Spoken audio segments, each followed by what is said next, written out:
Hey, what's up guys? Malt here, and we're back with some more SoraKagi.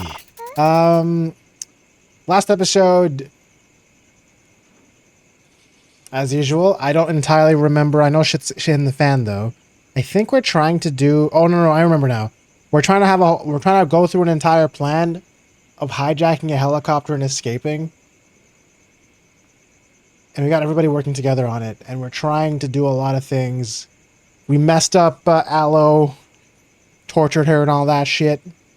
And now I think we just distracted, or we're like trying to do all this while distracting Fermi, who is actually someone else that I forget the name of, but like the leader of, yeah, never mind, I remember everything all of a sudden. All right, anyways, I think we just hit like an autosave, and the only thing that happened in the last episode is it showed me this scene where I'm sitting in the grass and Alexander just approached me. And now he says, GB, good evening. Hey. Alexei. Good evening. May I sit next to you? Without waiting for an answer, Alexei hits next to me. His presence comforts me, but at the same... His presence comfort me, but at the same. His behavior from earlier has left me with a bitter aftertaste. Okay. It feels nice, doesn't it? The nightly atmosphere. You're right. It's the same placidity, but it seems quieter than usual somehow. I mean, it reminds me of a story I once read about. It's about a soldier who fought in the War of Resources.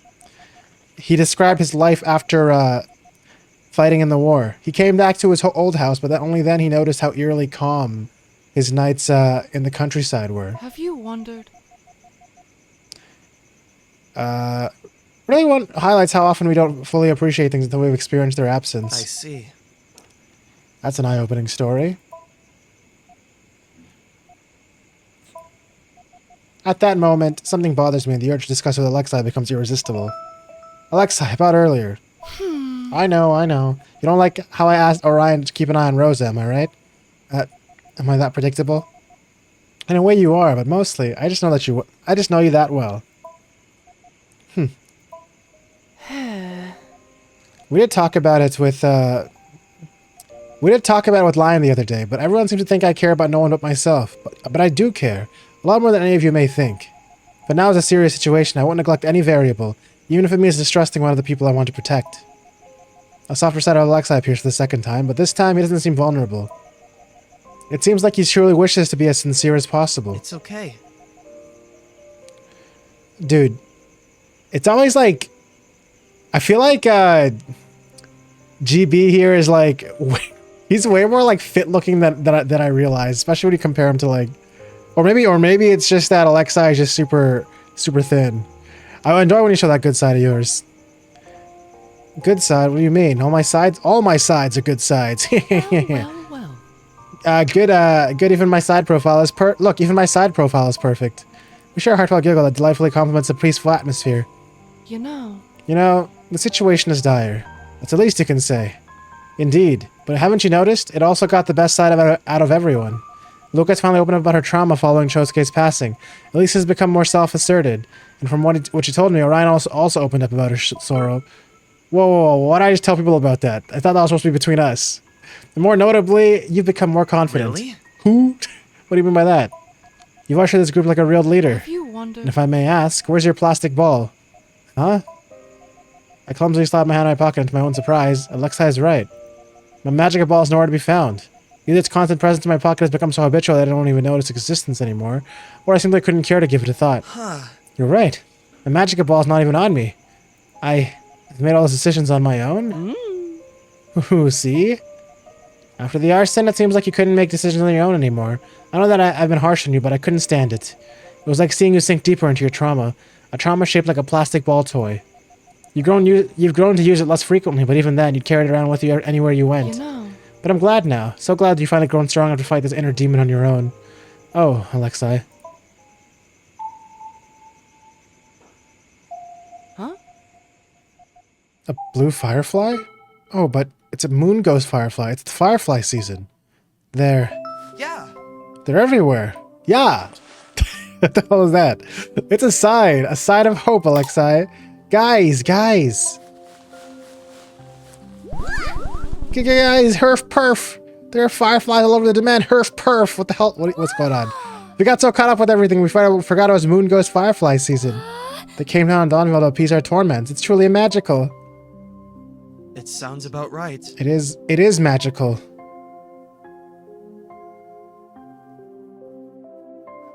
Damn, look at that. The blue gleaming fireflies weave a delicate dance, their lights breaking through the gloom like beacons of hope, and kindling a spark of optimism within our hearts. In their gentle glow, I find the reminder that light always persists, even in the darkest hours. Wowee, we're getting a lot of autosaves. A lot of autosaves. It's kind of concerning, honestly.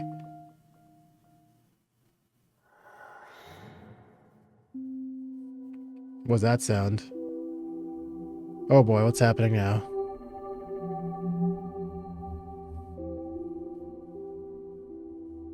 Huh?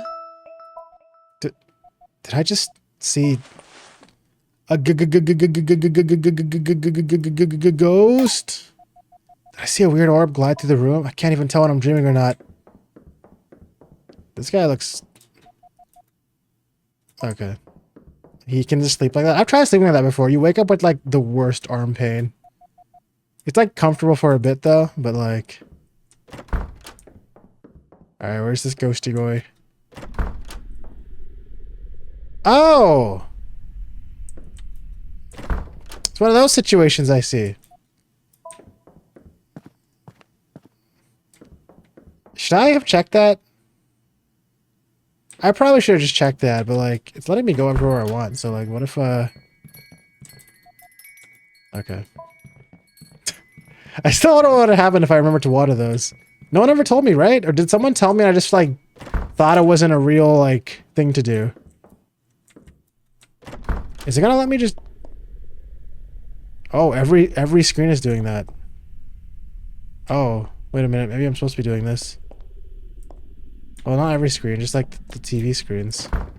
The laptop wasn't doing it. Okay. What if I were to go over here? Okay. Can I leave? Oh, okay. What? That was very loud. What the heck is this? Am I hallucinating? There you are, finally. What's that rumbling sound in my ears? I can't believe it. What are you? Am I dreaming? The mind is the source to all dreams, therefore it remains. All that matters is that I've finally found you. But... Are you looking for me? Why do you keep calling me Owen? It is your true name, your true identity. Mine, it's Marigold. You may not remember me, but I'll never forget you, even after all these years. I've been looking for you. We're connected through Kamui. Kamui?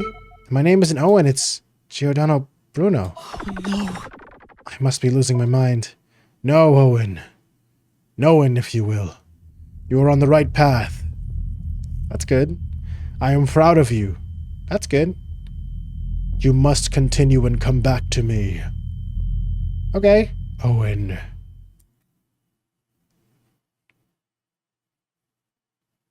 Am I just gonna be passed out? Marigold? This better not be a chapter end. All throughout the night, the name keeps ringing inside my mind. No landscape, no imagery, just this foreign name hovering around and about in an abysmal void. The next morning, this night's oddity sticks with me and accompanies me. However, my uncertainty about whether it was a dream leads me to set it aside, to treat more pressing matters instead. After all, today is the day. The day we obtain the key to the sky. Let's do this, Marigold, Owen, whatever the hell's going on. I really wonder where the cliffhanger is going to be, because there's no way we're doing everything in our plan in this chapter. There's definitely going to be more chapters, I have a feeling. Hopefully if the dev feels motivated to do them. Guys. Alright guys, we're going to sum up everything.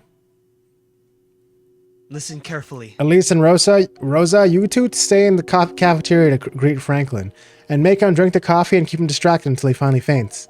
You can say Luca is feeding the Floofins while the rest of us are busy cleaning the bedrooms, with Aloe keeping an eyes on us. It'll go along with what Rosa said during dinner yesterday. Once he's down, Tie him up, then gather up the bags, arrows, and bows at the landing site. Capiche? While you two are busy dealing with Franklyn, Orion, Alexei, Luca, and I will go into the steel building to get his gun and find the mechanism to open the gate and find out where Lion is. Guys, do you guys think Lion's going to be okay? I feel like it's very, very unlikely that Lion's okay. We'll consider looking around for the secret exit, but I honestly doubt we'll ever find it. Why don't we threaten them into spitting the word? Listen, Franklyn, if you don't tell us, we'll slit Aloe's throat. Damn, that kind of thing. Obviously wouldn't do it for real, but you know, they'd probably do it because of the implication. No. They'll try to save time and eventually they'll figure out that we're just bluffing. I don't want to resort to such extreme methods anyway, though it's a bit hypocritical considering what we've done so far. Anyway, if everything goes as usual, Doc will arrive at the cafeteria around 9 a.m. At 10 a.m., the supply helicopter will arrive in Dawnvale. They're always right on time. If you've understood me correctly, it means that at the end of the morning, Better be right. we'll be free into the outside world. Oh my! Just hearing you say that gives me the goosey. It's weird. When we think about it, it's pretty rad. Taking our first steps into the outside after hijacking a helicopter. What a start. I truly hope we're going to succeed and manage our way to Yohalan. Actually, Now is not the time to talk with hesitation. It's too late to go back on our steps. Correct. Exactly. Good luck, guys. Be prudent and be strong. about that. As for us, what are we going to do in the meantime? If that's okay with you, I'll leave you the duty of planning out and theorizing things with Luca and Orion. I'm gonna go get some water for Aloe. She's probably very thirsty. I still have a few things to ask her about. Such as? Several things. I need more answers. Do as you wish. Just remember not to trust her blindly. I'm gonna go get some water. There's the water dispenser on the first floor. That'll save you from walking all the way to the cafeteria. Ba-ba-da-ba-ba-da-ba-ba-da. Finally, this water dispenser is gonna be super useful. Wait. Sorry. Where's that water dispenser again? The water dispenser! There it is! Wait, was I able to do this the whole time and I just never did it? I think I was probably able to interact with this, but I just didn't know because it didn't give me any obvious interaction thing. Because I am a handhold needing gamer. You know what I'm saying?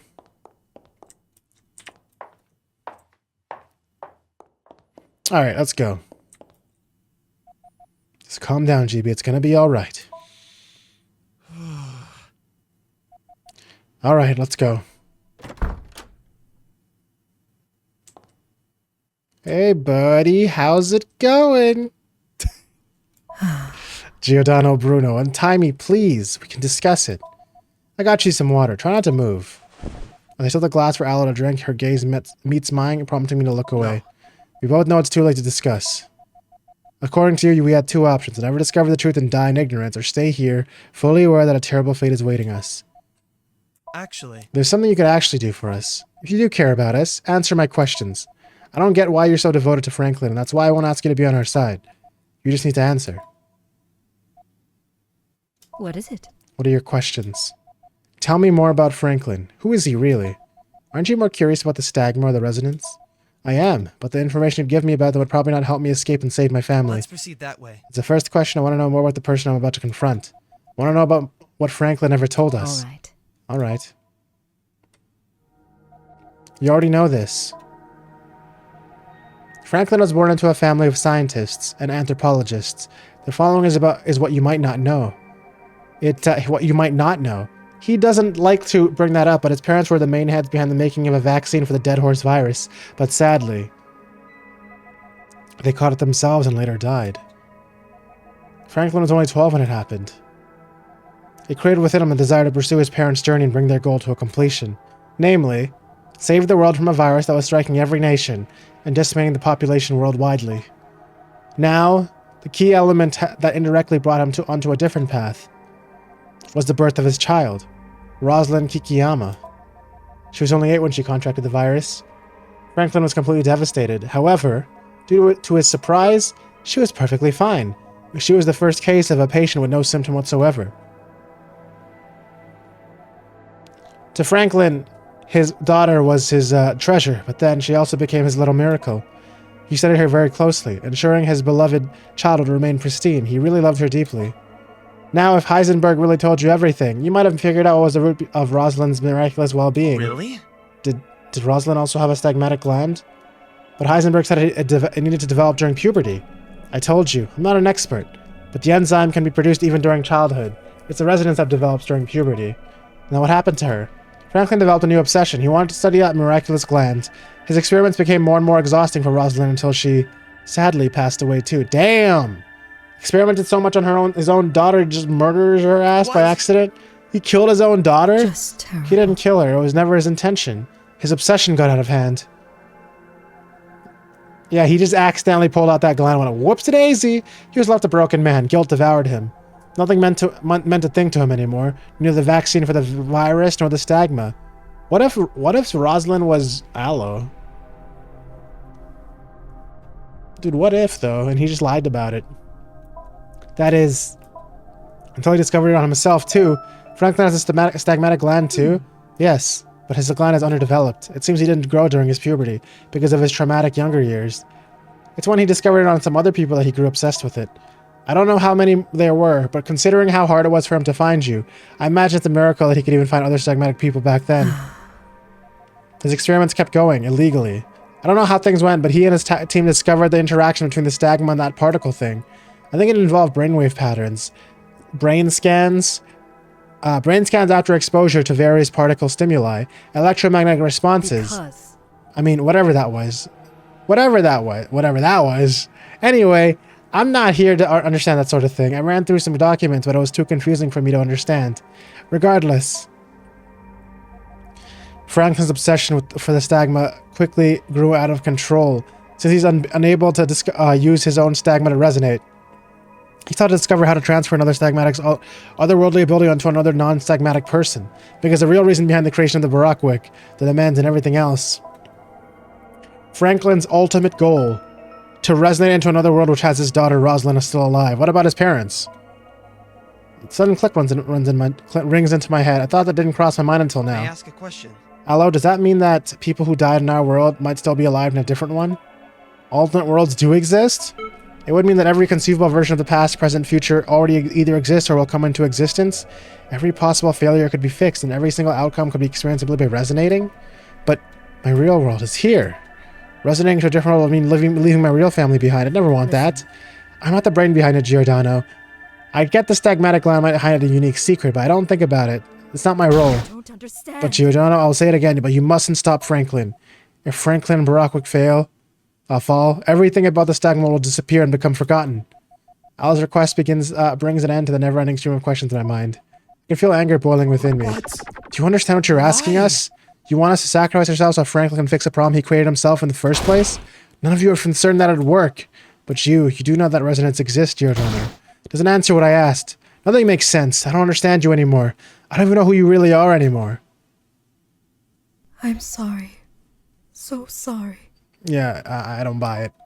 Every hair in my body stands on end, a result of the conflicting emotions within me.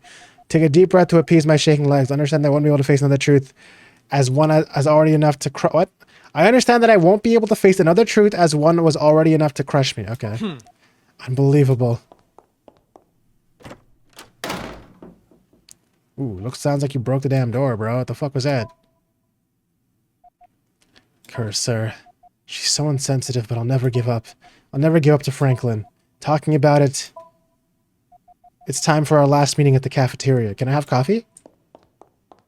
Where's everybody? Should I go check where everyone is first before I, like, do anything weird?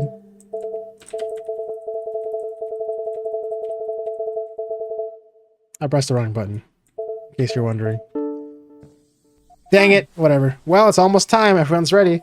It shouldn't take long before Franklyn arrives. But where are Elise and Luca? We're right here. All the way. We're fully geared and prepared. Huh? What are you doing with the floofins? This? Well, we tried multiple methods, and this one was ultimately the simplest and easiest way to bring the floofins with us. Damn right. We stuff the bottom of the bags with trees so they can take their time eating snacks peacefully while we carry them around. Brilliant. Simply brilliant, isn't it? Is this really the best idea? It seems a bit hazardous. Huh? Did you say the word ingenious? I sure think so. Yeah. Uningenious, yeah. Let's move on. Well, If you believe you're up to the task using this approach, then so be it. But now take those backpacks off your back and get ready. It's almost time to put the plan in motion. Here's the powder, Elise. I've already measured it out for you.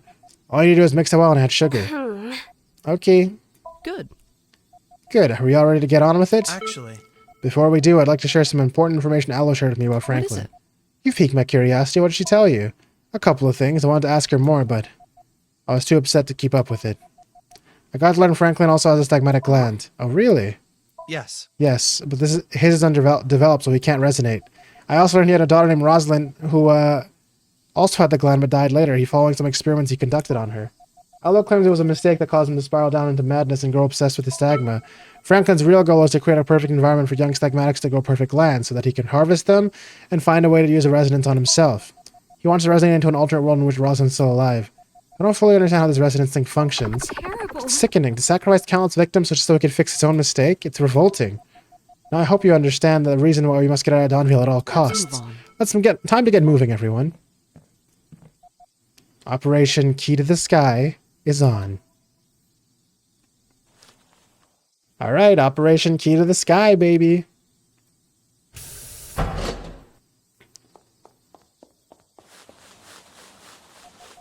Lucky for us, he's going for some coffee in the cafeteria this morning. Right, let's not waste time then. But they're just gonna hit the buzzer whenever we walk in, no? Didn't we go in way too early? I slide Aloe's pass card in front of the reader, and a second after, large steel doors groan as they slowly part, revealing the darkness beyond. Well, some of us already went in there. No one fully knows what's to be expected in the ominous steel building. Okay, here we go, guys. Steel building time.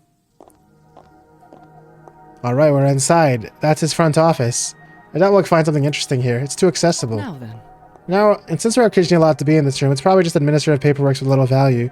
I was here the other day and searched through his desk a bit. Didn't really find anything interesting. What do you think? Do you think we should do a double check? I think there are better things to find beyond that door over there. I've never even walked through that door. I feel upset to admit— oh, so I just realized something. I guess the residence thing kind of just confirms that other world, those guys all died, but we went into another world where that didn't happen yet. That's why things are slightly different in this world. But I'm assuming everything up to that point should be the same. And I was thinking. I can't shake that resonance thing out of my mind. Hey! He's so far away now. I can't shake that resonance thing out of my head. Hey, you hear me over there? We can send our consciousness into alternate worlds. This is what you said, right? Does that mean that there's a chance somehow that there's another world in which everyone's still in Dawnville and things aren't fucked up? So this reminds me of something. See, there's another game I'm playing right now that might have alternate dimensions and time travel involved, and they went into a very interesting discussion about what happens to the original in a timeline when you switch timelines to that world.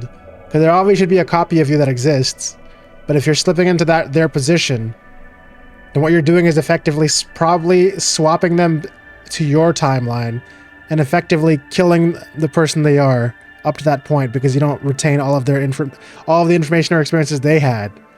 So you're effectively killing your original copy of that world and replacing them and putting them into your world where things are not very good, or they might already be a corpse and dead.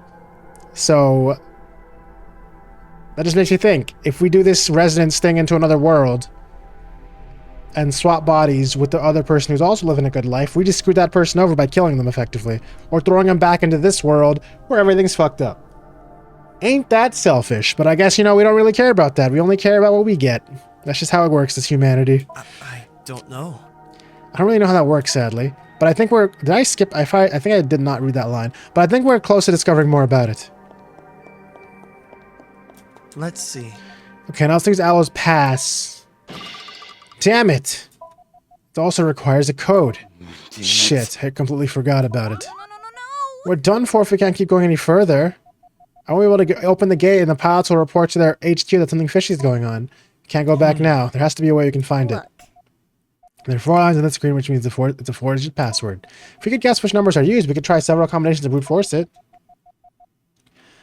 There must be a way to tell which digits are used for this password. Yeah, the faded out fucking keys, because these guys are idiots who don't replace that shit. The hell, bro? Are you serious right now? Okay. Look. Hey, have you noticed some numbers seem worn out? It's probably because they use them often to enter the code. Well observed. I expect from my oh so brilliant darling. We can deduce the code includes 1, 3, 6, 9. If I calculate correctly, it gives about 24 combinations. It's not that many, but we might get entangled and we're short on time. There's probably a way to find the right combination quicker. I need to think. The numbers used for the code strongly look a very specific array of numbers. It's because this code is a date. What a crazy mechanic. It sounds about right. It's probably a date. Why? Huh? A date? What tells you that? It's just an assumption, but using a date for a 4-digit password is an easy go-to choice. Notice how there's a 1 and a 9. It's probably referring to something that happened in Franklyn's past. Truly impressive. If that's the case, it's either 1963 or 1936. I hope you have several tries. Luca, try it now. This one. Nope.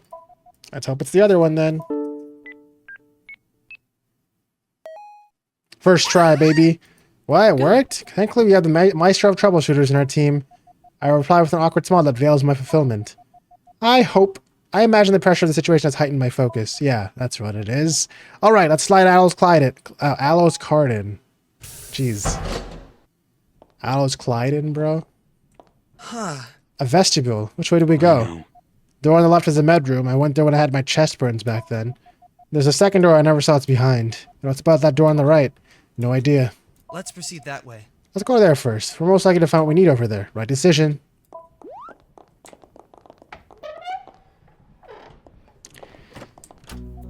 Another office? Alright. Let's investigate then.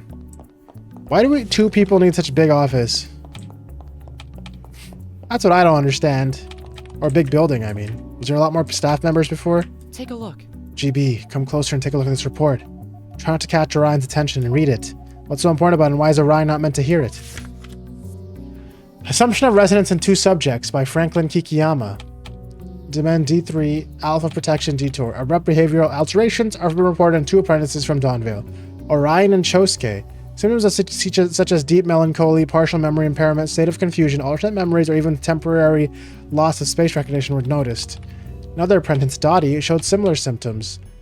Unlike the two aforementioned apprentices, assume that the apprentice is victim to mere psychological disorder that doesn't result from a resonance. Following close monitoring, after several analyses done with the PGS analysis, a partial stop of the stigmatic glands activity was detected. Orion and Chosuke were then subjected to RMI scans of the brain at 2 different dates. It was discovered that their glands had shrunken and once active tissue withering away, and a benign glandular tumor emerged in its place, acting as a remnant of the former function. It's depicted in several other experiments and reports. Occasional and uncontrolled resonance during puberty has no impact on the health of the gland. The shrinking is undeniable proof of a completed resonance. It appears that the 2 apprentices swapped their consciousness with a version of themselves from parallel worlds. Wow, that's exactly what I was talking about. Okay, so yeah, it's like deleting. So they basically died, and then a new version of them came in. That's why they have memory issues. As the theory goes, as experiments have depicted so far, if subject A from world A resonates and forcefully sends their consciousness to host B from world B, then host B will unknowingly be swapped into subject A's original body. And okay, that's actually kind of hilarious that I'm playing it. It's so crazy, dude. When I was playing Conrad and Zanki, I was also at the same time playing Danganronpa. And there were some similarities here and there. And now I'm like in the middle of playing Zero Escape while playing this, and there's similarities again. And it's just crazy how it just works out that way for me. For me specifically. Anyways. They will lose clear sight of reality and don't understand the sudden alteration of their surroundings. But they will then become unable to resonate ever again due to the loss of functionality of subject A's gland. Yeah. It's unknown whether a subject A now in host bodies B will be able to keep resonating infinitely unless they resonate to an alternate body with a gland that's already dysfunctional. Yep. It is believed that Orion and Chosuke face separate emotional traumas. So I resonated into another body, basically. But then I don't remember that I did that. It's now believed that the consciousness in Orion and Chosuke's bodies were swapped and actually come from parallel worlds, explaining their expulsional distresses as their constant state of confusion. Subject chose K brought his life to an end before any further experiment could be conducted on him. That makes sense. It's assumed the psychological impact of resonating was too traumatic. In Orion's case, the new consciousness hasn't retained any memory that would compromise our project. More importantly, Do you understand what it... Okay, hold on.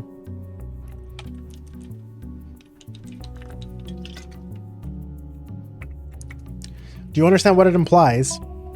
It means that the Orion that we used to know is resonating into a parallel world, and that the current Orion, his consciousness comes from that other world? That's terrible. Should be piped down, would you? We can't let him see it. It's bound to impact our progress negatively. If we tell him the whole truth, who knows what will go through his head and how he'd I react. can't believe it. It's plain crazy. what a pity. I understand, but for the sake of our escape, do as if you've never read that report. I nodded reluctantly. I'll take a look over my shoulder. My eyes rest on Orion. Finding clarity in a sudden change of behavior and discovering that the real Orion, the one I grew up with, is now forever gone, pains me deeply. But whichever version of Orion is standing in front of me, is still a version of him that I want to protect. Upward and onward. Onward and upward! I say this all the time. It's gotta be the other way around, dang it! I can't let it faze me.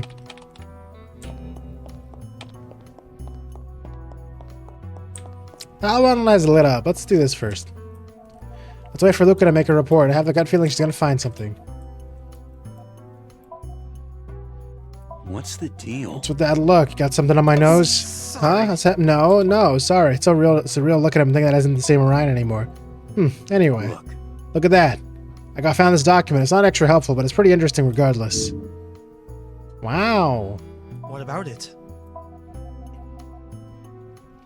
It's a governmental document about some project called Starseed. It looks like that old fucker was asking for government funding to create the men's and start his I experiments. see. It's just like Heisenberg said in his final message. He needed the government's assistance, but they refused, so they ended up asking for funding from 3 wealthy scientists who were interested in his project. That freak probably tried to hide it all away. The world outside seems to be in a bad state. It's safe to assume that hiding a project even as big as this one is probably easier than you may think. Who knows? Hey! Everyone, I found something that you need to check out. Is it a software to open the gateway? No. However, I found 4 files among some others on his desktop. Their names kind of intrigued me. Stonevale ID database, Queenvale ID database, Dawnvale ID database, and Fairvale ID database. Good. Sounds like we might hold some valuable information. I wonder if we're going to meet apprentices from other domains. That'd be cool. I'm curious to know about the other apprentices, but that's not the time. Look. Damn it. Alright, so I've opened the Dawnvale one. It includes every single apprentice that has ever been in Dawnvale. It includes our ages, our potems, our status, and some other information. And more interestingly, our true identities. Really?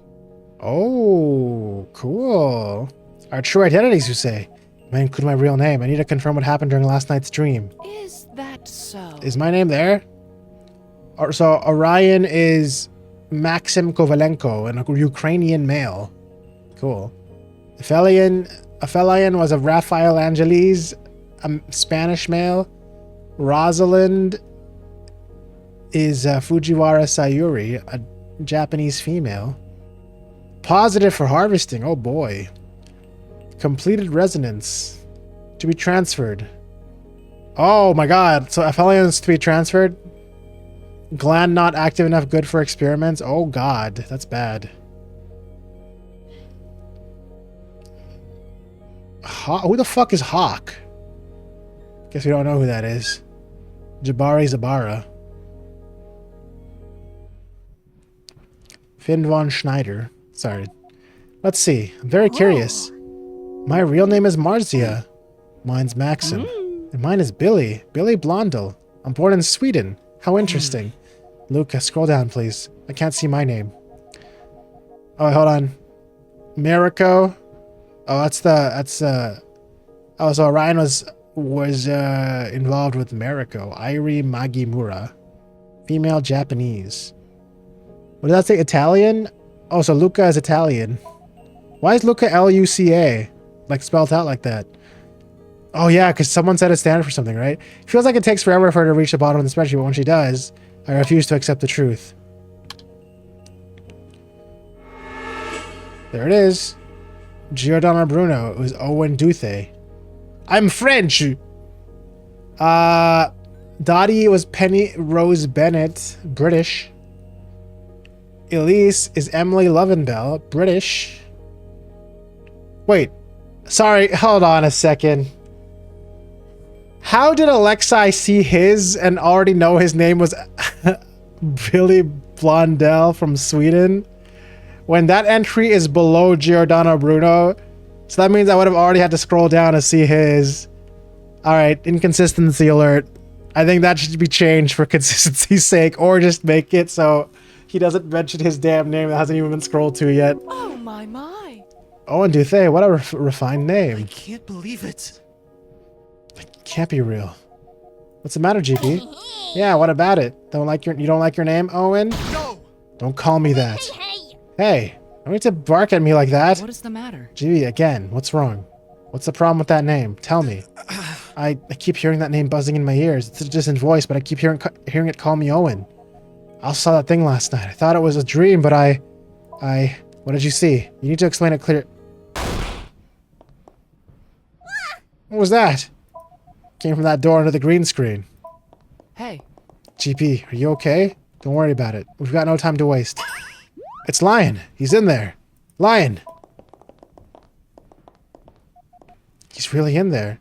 I finally found him. Lion, we're coming in for you. Can't hear him, neither can he. We gotta open this goddamn door. Quick, GP. Use Aloe's card. I don't know if it's gonna work. Perfect! Worked. Lion, we finally found... Oh.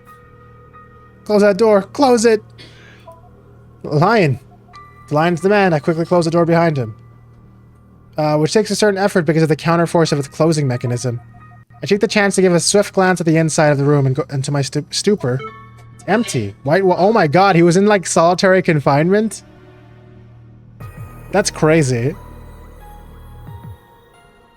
It's empty. White walls, white floor, white tiles, white fluorescent light. Everything's a dazzling white. An urge to wrap my arms around Lion's surfaces, but it swiftly dissipates as I notice the distress in his eyes. Lion, are you okay? No, I'm not. They kept me locked in there. They wanted me to tell everything. that's concerning. It's completely traumatized. Lion, buddy, don't worry. We're here to save you. Now, tell us what happened. They're monsters. It was so white and silent. I thought I was going to lose my mind. They kept interrogating me, but I didn't say anything. I said I was all alone on it, I swear. Damn. He stayed persistent and all through all that? That's crazy. Doc, he said he was going to send me away. He's a fucking madman. Actually, Calm down, man. We know that. We know more than you think. One thing at a time. Tell us what happened that night. What night? I don't even know what time or even what day it is. The night you went to Aloe's room. I think I was in her room when I boxed it and found the box under her bed. I remember stuffing it into my backpack when I walked out. She appeared a second after. Ooh. Okay, hold on. We're going to learn about this not right now because this episode's getting long. So we're going to do this in the next episode, guys. Sorry for the cliffhanger, but we found a Felian. And he's very traumatized. So we'll see what's going on. Let's see the whole full story details on the next episode. Thank you guys so much for watching. If you guys like this video, please leave a like down below. It helps me a lot. Subscribe if you haven't. Join the Discord. Check out all the links in the description below. And as always, I hope you guys all have a great day. And I'll see you guys in the next video. Goodbye.